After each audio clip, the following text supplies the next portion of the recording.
No Brasil, estima-se que existam mais de 400 mil organizações da sociedade civil. A maioria funciona com dificuldades e sem recursos. Hoje vamos receber no programa José Alberto Tozzi, autor do livro ONG Sustentável, um guia para organizações do terceiro setor. Está no ar o Observatório do Terceiro Setor, o olhar da cidadania.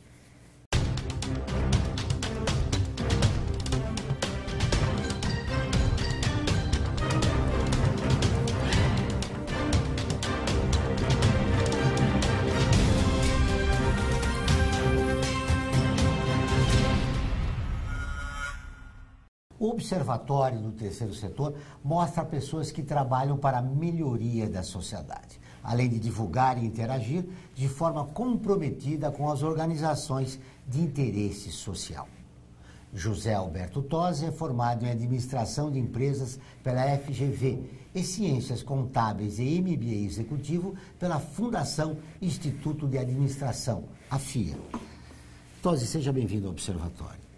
Muito obrigado, é um prazer estar aqui novamente para falar um pouco com você, Joel, e com os seus telespectadores. É sempre muito bom falar sobre terceiro setor.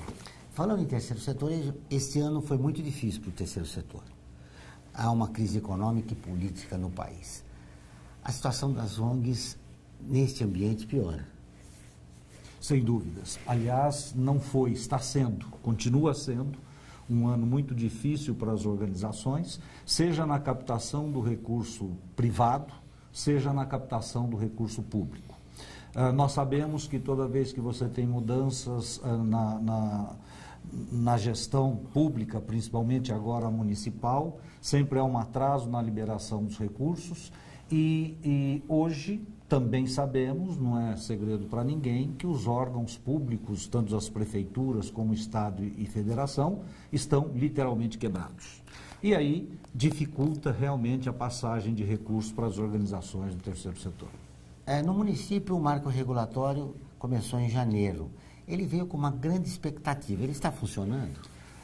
Olha, eu diria que está, mas não a passos largos como a gente imaginava, né? Ele está sendo implantado aos poucos. Muitos municípios prorrogaram os convênios que tinham, então 2017 ainda rodou na legislação anterior, agora deve entrar em 2018.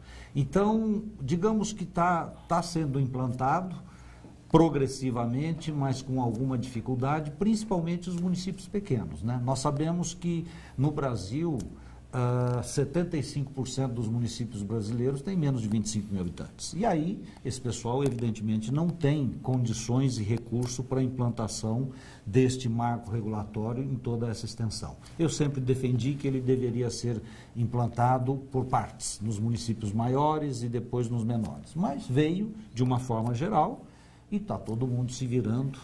Mas está caminhando. Há uma dificuldade na adaptação, sobretudo das pequenas, como você disse, e as médias, né, organizações.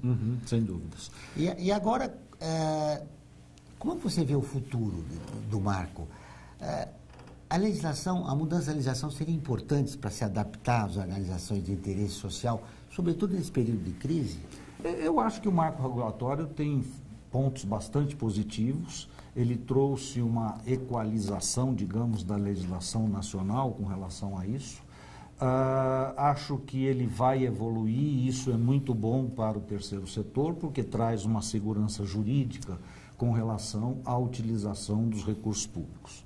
A minha grande preocupação não é só no marco regulatório, mas sim se os poderes públicos terão recursos para financiar as organizações. E este é o conceito que eu discuto no novo livro. Isso, vamos falar um pouco do seu livro.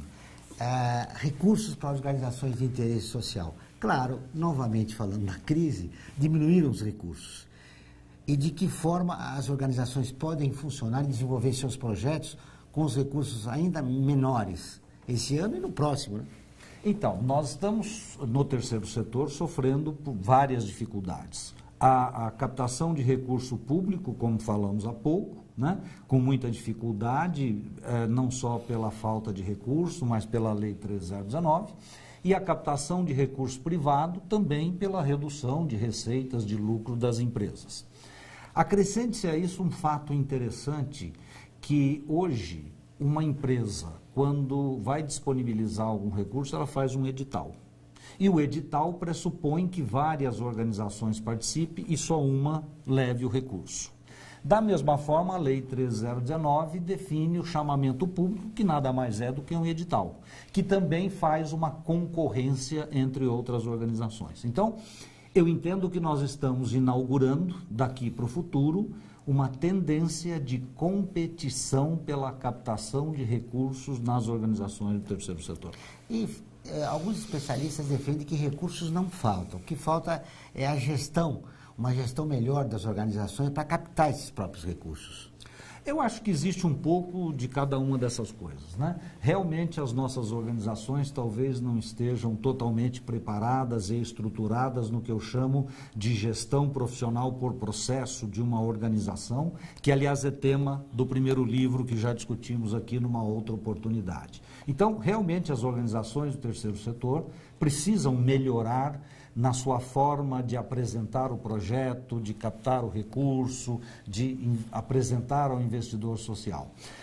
Não bastasse isso, hoje, ao responder um edital, tudo é através da internet, quer dizer, não existe mais aquele contato pessoal apresentando o projeto, né?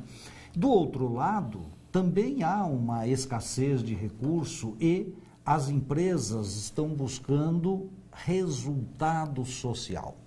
Nós estamos muito acostumados a fazer prestações de contas, assim, quanto você recebeu de dinheiro, cadê os documentos que comprovam o gasto do recurso? Não.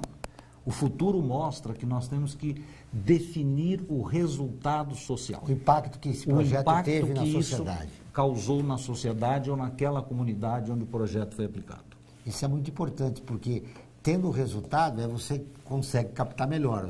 Você vê a dimensão do projeto e o que ele significou para a comunidade, né? É o que eu chamo no livro de tangibilidade do resultado social. Ou seja, eu tenho que demonstrar o resultado como se fosse quase que um produto que eu estou colocando à disposição de uma comunidade e mostrando isso para o investidor social. Você sabia que todas as terças e quintas-feiras, ao vivo, às 14 horas, tem o programa de rádio Observatório do Terceiro Setor? Recebemos especialistas que, junto com os ouvintes, debatem os principais temas da atualidade e do terceiro setor. Você pode ouvir pela Rádio Trianon AM 740 ou em qualquer lugar do mundo, pela internet, do seu celular, computador ou tablet, pelo link que aparece na sua tela. Participe e ajude uma sociedade mais justa, solidária e sustentável. Voltamos depois do intervalo.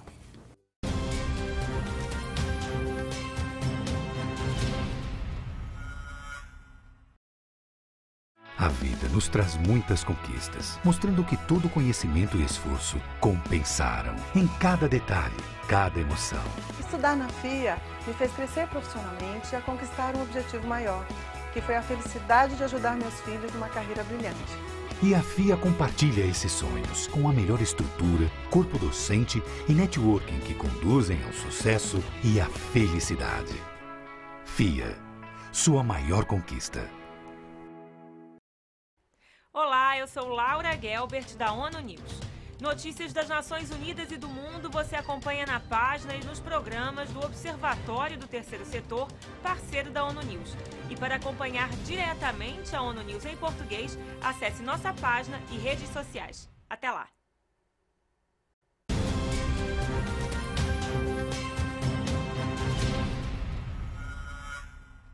Estamos de volta com o Observatório do Terceiro Setor, o olhar da cidadania. No nosso canal do YouTube, todos os programas de TV estão disponíveis para você assistir quando e onde quiser. Lá você encontra o 3 News com notícias inéditas toda sexta-feira. Acesse youtube.com/Observatório 3 Setor e clique no ícone inscrever-se. Vale a pena conferir. Tosi, no primeiro bloco você falava da profissionalização, ela é fundamental. Agora, 3 aspectos que são fundamentais para o terceiro setor: a profissionalização, a gestão e a transparência, que é o que você toca também no seu livro. Nós avançamos um pouco.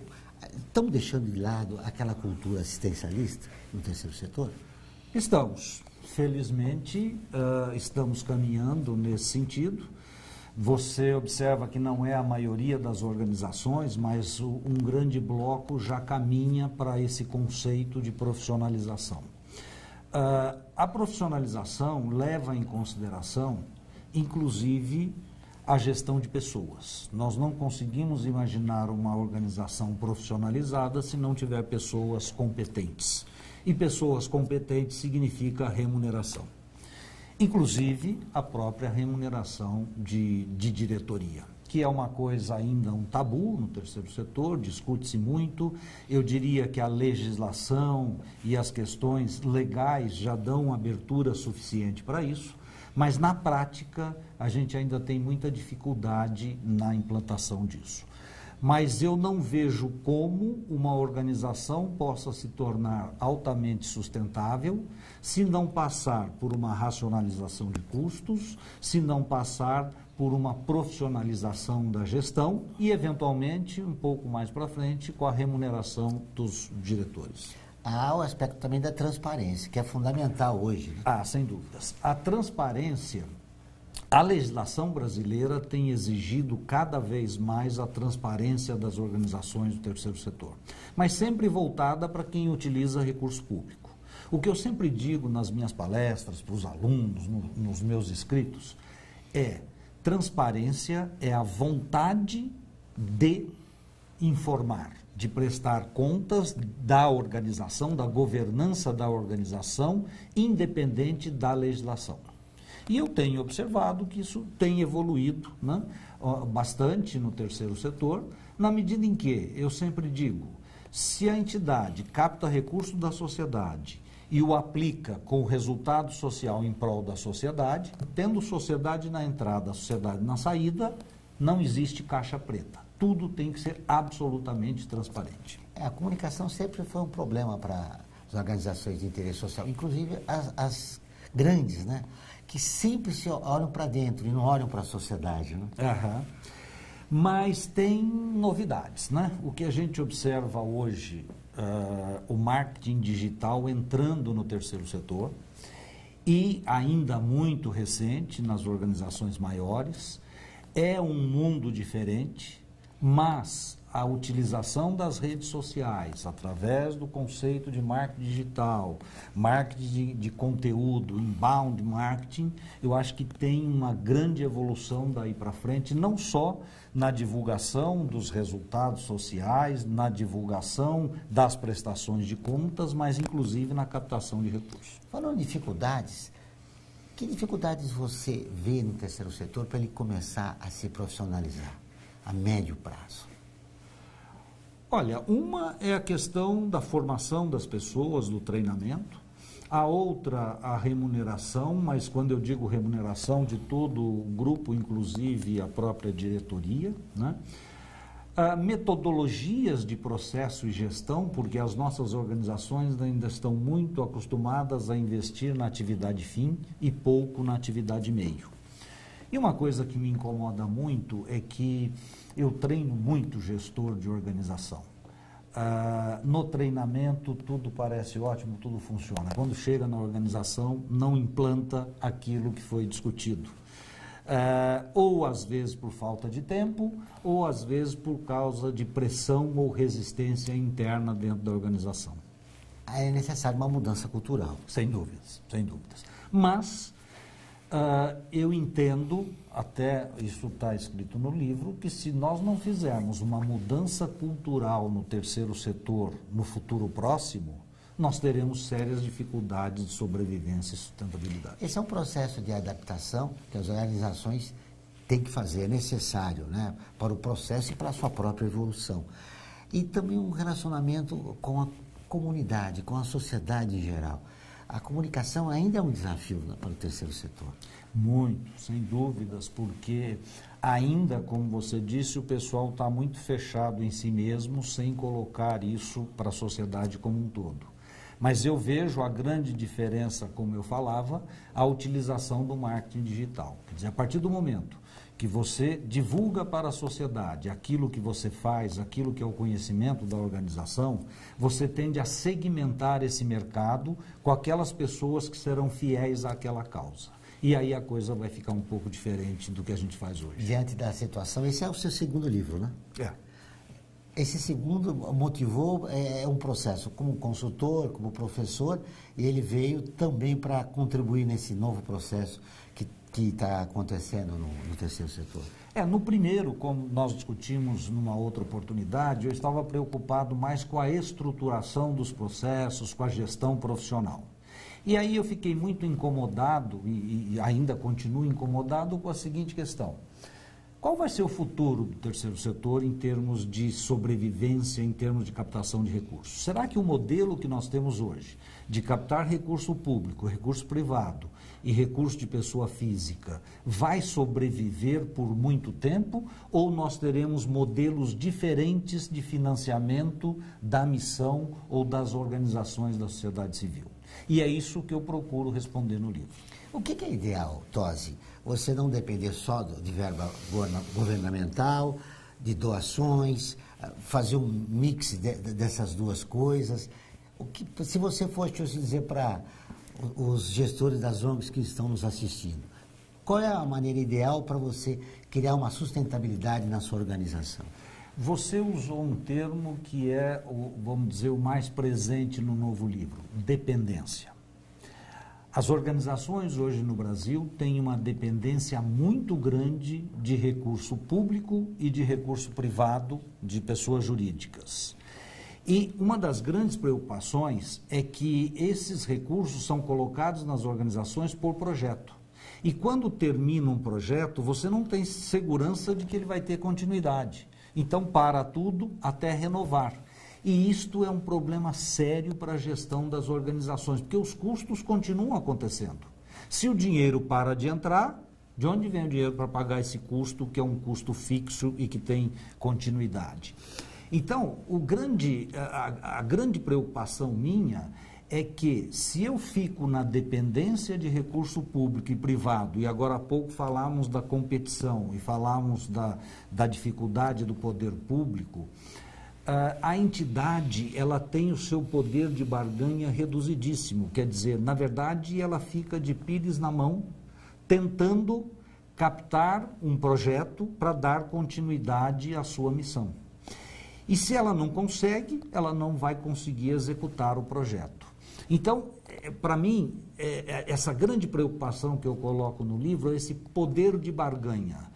A organização não tem nenhum poder de barganha perante o investidor social, seja ele público ou privado. Se ele disser não, não tem recurso para o projeto. Muito bem, nós vamos para o intervalo e voltamos dentro de instantes com o último bloco do Observatório do Terceiro Setor, o Olhar da Cidadania.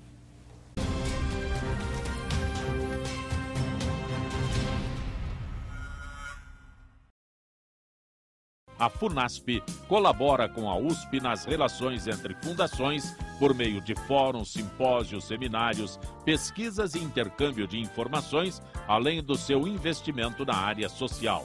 Para melhores informações, entre no nosso site www.funasp.org.br. FUNASP, um marco entre o universo acadêmico e a sociedade.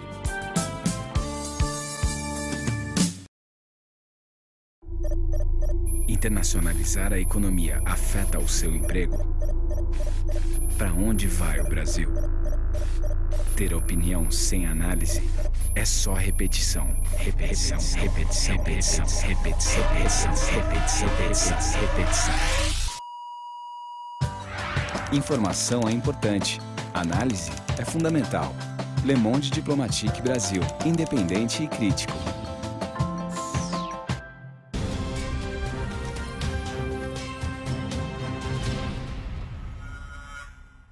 Estamos de volta com o Observatório do Terceiro Setor, o Olhar da Cidadania. Não esqueça, todas as quartas-feiras, às 17 horas, tem o programa Olhar da Cidadania, com temas da atualidade e dos direitos humanos. Anote, todas as quartas-feiras, às 17 horas, na Rádio USP, em São Paulo 93,7, em Ribeirão Preto 107,9 FM. Tosi, esse livro aqui é um manual, né, para as organizações de interesse social de como elas devem dar uma resposta, né, no momento, né, para a sua própria sobrevivência. Por isso que chama ONG Sustentável. Se você fosse produzir um olhar para o futuro, como é que você vê o terceiro setor em 2018, 2019? Joel, eu vejo, talvez não 2018, 2019, porque essa evolução eu acho que tem uma tendência um pouco mais a médio prazo.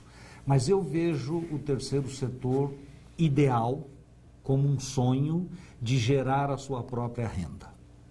Não depender de recurso público ou de recurso privado pelo total do financiamento do projeto, porque isso reduz a sua capacidade de captar o recurso e reduz o seu poder de barganha. É simples.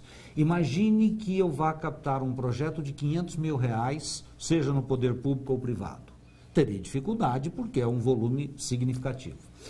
Imagine que eu consiga, então, ter um produto social que nada mais é do que aquilo que eu executo para um determinado beneficiário e venda isso para 500 pessoas. Óbvio que eu vou diluir o valor e vou mudar o poder de barganha e vou reduzir o risco. Porque se 10 dos 500 deixarem de pagar, eu não paro o projeto. Enquanto que se for um financiador único que deixar de pagar, parou o projeto. Então, a minha discussão do futuro é que as organizações transformem a sua missão em produto social, que é aquilo que ela sabe fazer para um determinado beneficiário. E este produto social seja comercializado como prestação de serviço, como venda de serviço e não como captação de recurso público ou privado para executar o todo do projeto. Mostrando a importância do seu projeto para a sociedade, qual é a relevância que ele tem. Agora, para isso precisa vamos voltar ao assunto do bloco anterior, para isso ter uma boa comunicação, uma gestão transparente. Precisa de uma gestão profissionalizada, transparente e uma excelente comunicação. Eu tenho visto muitas organizações que geram produtos interessantes, só que eles encalham, eles não são vendidos. Por quê? Porque o pessoal esquece que para vender eu tenho que comunicar. E aí entra um pouco da novidade das redes sociais e do marketing digital. Quer dizer, hoje eu consigo vender pela internet, vender à distância, divulgar o meu produto através de N redes sociais, o que digamos que é mais barato e pode incrementar a minha venda. Cuidado, também marketing digital não significa ficar fazendo e-mail marketing ou colocar informações no site. Existe toda uma técnica para isso, existe todo um desenvolvimento técnico neste sentido. Mas eu acredito que as organizações profissionalizadas, com pessoal remunerado, com um bom produto, através das redes sociais e da comunicação, pode gerar a sua própria renda vendendo o seu conhecimento. Muito bem. Esse livro, que é o Guia para as Organizações de Interesse Social, é um antídoto, né, para a crise econômica. Exatamente. Aqui você vai encontrar algumas dicas de como gerir a sua organização. Você acredita que agora essa mudança cultural de os gestores podendo ser remunerados é um dado importante, né, Tosi? Nós já temos no terceiro setor mais de 2 milhões de pessoas, profissionais que já estão trabalhando, quer dizer, é um mercado ascendente, né? Sem dúvidas, apesar da crise. Sem dúvidas. É um grande mercado. Eu acredito que o terceiro setor passa a ser um player importante na economia, não só na empregabilidade, como na compra e na movimentação de recursos no Brasil. Então, ele é um fator econômico importante dentro da economia brasileira. O que nós precisamos é colocá-lo numa linha, digamos, mais profissionalizada, numa linha como um agente econômico, que gera sua renda e não que fica só pedindo recurso. A gente está falando muito em relação às organizações, está aqui o seu guia, que propõe uma mudança, né, de gestão das organizações para que ela consiga desenvolver seus projetos e sobreviver no mercado. Mas, do outro lado do balcão tem o governo. O governo está fazendo sua lição de casa. A legislação facilita o funcionamento das organizações? Não, de forma nenhuma. Eu sempre digo que o papel do governo tem sido muito aquém das nossas expectativas em termos de terceiro setor. E, obviamente, quando eu falo das organizações venderem os seus produtos sociais, eu não mencionei ainda o governo, mas nós não podemos ficar esperando o governo ou o poder legislativo mudar as leis para isso. Nós temos que mudar e depois cobrar a mudança do poder legislativo. Porque tem uma equação muito simples. Se eu gero toda a minha renda e vendo o meu produto social, eu não preciso do recurso público. Ora, mas se eu não preciso do recurso público, a responsabilidade daquela política social é do Estado. Então, eu vou fazer e deixar o Estado de fora? Não. Aí nós vamos cobrar do Estado a redução tributária pelo não investimento nas políticas sociais no Brasil. Uma política de Estado e não de governo seria importante, né? Sem dúvidas, sem dúvidas. E a minha proposta, no fim, é transferir isso para a iniciativa privada, no caso, as organizações da sociedade civil, e deixar o governo de fora disso. Ele não é nem financiador, mas ele tem a redução tributária que tem o direito, quem contribui e quem executa esse trabalho social, substituindo o papel do governo. Seria uma autorregulação que o próprio terceiro setor faria de si próprio. É o que nós devemos buscar. Esse é o futuro. Exatamente. E aí, voltamos no futuro. A gente fez uma pergunta no bloco anterior, mas eu tenho que voltar com ela no fechamento da nossa entrevista. Tosi, você olhando, você falou uma coisa importante, a autorregulação do terceiro setor. A sociedade civil se organizando através de leis e normas para que facilite o funcionamento das entidades de interesse social. Melhor gestão, uma melhor comunicação e, sobretudo, a transparência, que é fundamental nos dias de hoje, né? Sem dúvidas. Eu acho que a gente ainda tem uma dependência muito grande do Estado, seja em legislação, seja em recurso, e eu acho que o Estado brasileiro está muito grande. E prova é que não sei como nós vamos pagar essa dívida que está aí, que só é nossa, quem vai ter que pagar somos nós, né? Então nós temos que reduzir o tamanho do Estado e eu acho que o terceiro setor tem o seu quinhão nesta redução em executar as suas atividades, independente até da estrutura do Estado. Mas sempre, como você diz, com absoluta transparência, quer dizer, insisto, se eu estou executando uma atividade em prol da sociedade, com recurso captado da sociedade, eu tenho que ser absolutamente transparente, demonstrando tudo aquilo que eu faço. Agora, também transparência tem uma característica. Você dar transparência de coisa ruim, coisa errada, não vale a pena.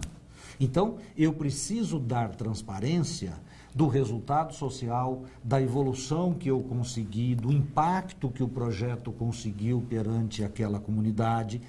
Nós estamos acostumados a dar transparência só mostrar números. Não, nós temos que mostrar tendências. Os números não podem ser só estáticos. Nós temos que mostrar tendência e evolução. Muito bem, os seus livros, eu sei seu livro, ONG Sustentável, nas principais livrarias de São Paulo e do país inteiro? Ele está distribuído nas principais livrarias do Brasil, né?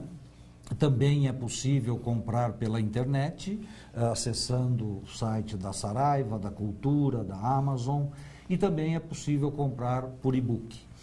A minha proposta sempre é disseminar o máximo o conhecimento do terceiro setor.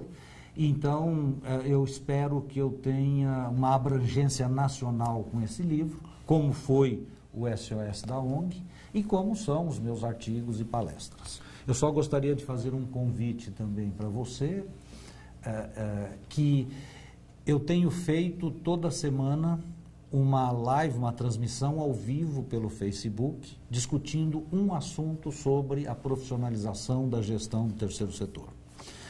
Então, convido você a me seguir pelo Facebook e você terá todas as informações das transmissões e das lives que eu estou fazendo, para que você possa ter a evolução da formação que seria interessante para as organizações do terceiro setor no Brasil.